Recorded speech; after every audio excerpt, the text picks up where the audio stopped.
ماذا استثنيتني؟ فقال الإمام علي: بني ما زلت صغير. فقال: ألا ما تدافع عن رسول الله وأنت صغير؟ فقال: نعم. فقال: أنا بحر من جودك وامتدادك الطبيعي. فقال: إن كان كذلك فاذهب للباب الرابع، وكانت تسمى بباب القنطرة.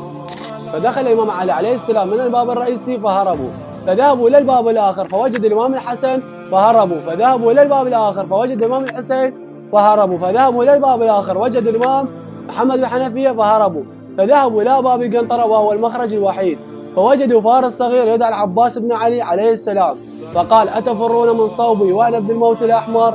فقال الإمام علي عليه السلام: رأيت فارسا شق الجيش عن يميني وعن شمالي فأدركته مسرعا، فقلت له: بني عباس اهدأ، اننا نذكرك الى اليوم اصعب من هذا اليوم. وكان يقصد يوم الطف. فكان هذا لقب سبع القنطرة للإمام العباس عليه السلام. وهسه راح اسالكم سؤال: من هو اخر شهيد في الطف؟ في امان الله.